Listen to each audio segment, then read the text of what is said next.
అందరూ నేను వదిలిపెట్టేసినప్పుడు, లోకమంతా నేను విడిచిపెట్టేసినప్పుడు, బహుశా నేను అనుకుంటాను మానవ జీవితంలో ఎక్కడో చోట ఇలాంటి సందర్భం ఒకసారి ఎదురవుద్దేమో మనిషికి.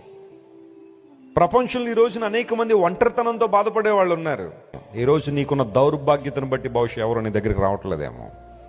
God is close to you. ఆయన నీకు సమీపంగా ఉన్నాడు. కృంగిపోవద్దు, అధైర్యపడు. వెస్లీ గారు, మా పేదరికాన్ని బట్టి ఎవరు మా వైపు తొంగి కూడా చూడడం లేదండి మా బంధువులు ఎవరో. బాధపడకు, యేసయ్య నిన్ను తొంగి చూస్తున్నాడు. ఆయన నీ గురించి ఆలోచన చేస్తున్నాడు. ఆయన పట్టుకో గట్టిగా.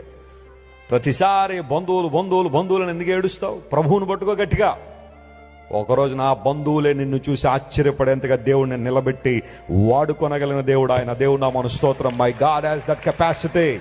నా దేవునికి ఆ గొప్ప ఆ ఆధిక్యకరమైన అనుభవాలు ఉన్నాయి. ఎవరెవరైతే నిన్ను చిన్నగా చూశారో లేదా తక్కువగా చూశారో అలాంటి వారి ముందు దేవుడు నిన్ను ఏం చేస్తాడు చెప్పండి? లేవనెత్తువాడు ఆయన.